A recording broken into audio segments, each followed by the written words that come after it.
Hi cousin. Hi cousin. Hi Kuzo. In the heart of Nyandarua County, a political storm is unfolding. Ol Kalou, once known for quiet constituency politics, has now become the epicenter of a fierce political confrontation between two powerful forces, UDA and DCP. What began as simple party nominations has now escalated into accusations of misinformation, claims of voter manipulation, and disputes that threaten to shake confidence in the entire electoral process. Behind the calm queues at polling stations lies a deeper struggle for political supremacy in Mount Kenya, and as results begin to emerge, not everyone is convinced they reflect the true will of the people. Something is happening in Ol Kalou, and the nation is watching. So I'm here to express my dissatisfaction, my displeasure, and say these elections were not fair.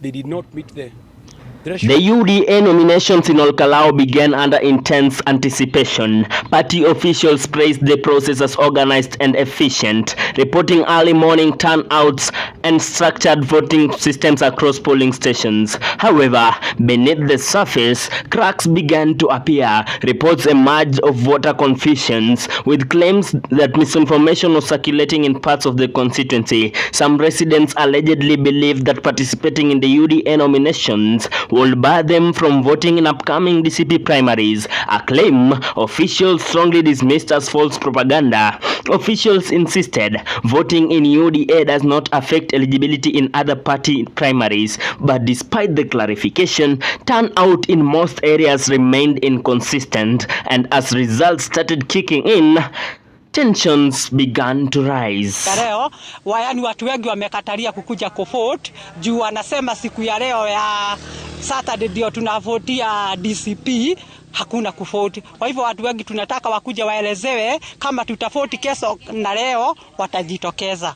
Like so far hadi sasa hii turning point inafaa kukuwa na about watu 1300 na so far only 80 wamekubali kuvote. People who are being sent away, being threatened that if you vote today, and of course if you have your fingers marked that you voted today, you'll not be again to vote tomorrow. Soon after voting concluded, controversy erupted. One of the aspirants, John Mbugua, publicly disputed the results, alleging that the nomination process was rigged in favor of Samuel Machina. He pointed to irregularities between physical voter counts and electronic results, claiming discrepancies that could not be ignored. In some polling stations, the number did not match. In others, the margin between candidates was smaller than the number of disputed votes. The accusations quickly escalated into a formal challenge, with calls for the party's dispute tribunals to intervene. Mbugua insists the process was not fair. The results do not reflect the true will of the people. Meanwhile, supporters on both sides remain deeply divided.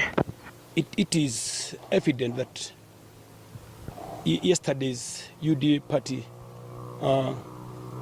nominations that we held across the constituencies had quite a number of malpractices, and I would say yes, they were not fair, they were biased.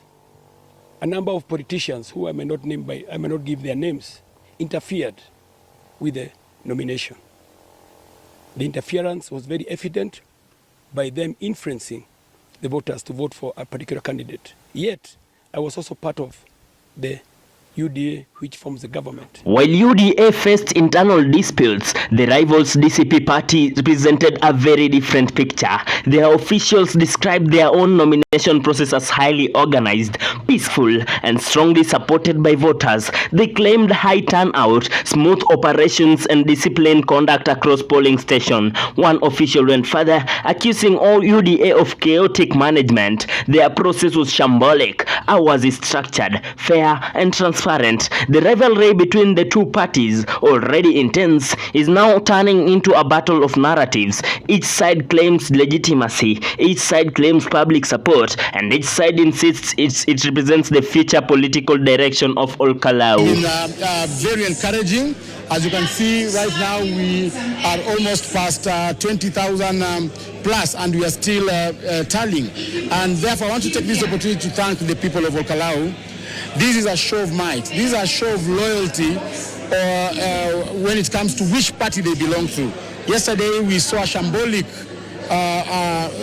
nominations conducted by our counterparts, the UDA party. You've seen we have even contested results just because their system is not verified. Beyond the nominations lies a bigger political question. What is happening in Ol Kalou is not just a local contest. It is part of a broader struggle for dominance in Mount Kenya political landscape. UDA and DCP are now locked in a silent but intense battle, each trying to prove control over voter loyalty, party strength, and regional influence. Observers say this election could signal shifting political tides, but with allegations of misinformation, disputed results, and growing mistrust, the credibility of party primaries is now under scrutiny, and the stakes could not be higher, because what happens in Ol Kalou may echo far beyond Nyandarua.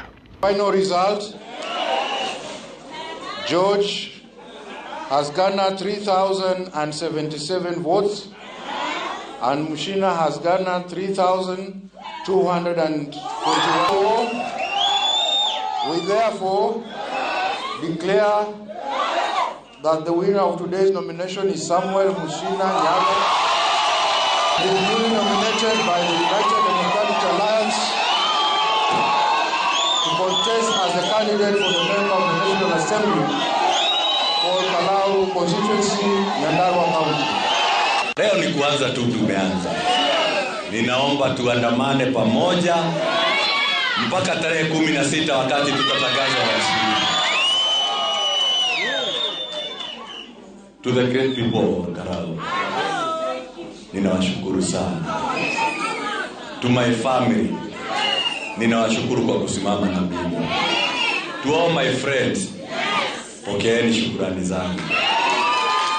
Na pia kwa wale ambao tulikuwa tunashindana na wao, nitachukua hii nafasi kusema ya kwamba hiki kilikuwa kinyang'anyiro, na ninawaalika ili waje tujiunge pamoja, ili tarehe 16 huu ushindi tuweze kuupatia chama chetu cha UDA. For now, Ol Kalou remains politically divided, with accusations, counter-accusations, and growing tension shaping the road to the by-election. But in the middle of the political noise, one thing remains clear: the people will have the final say. Will the disputed nomination strengthen democracy or deepen mistrust within party politics? The battle for Ol Kalou has only just begun. What are your views on Ol Kalou nominations and the growing UDA DCP rivalry? Drop your comments below. Samuel S. Olunani, LTV.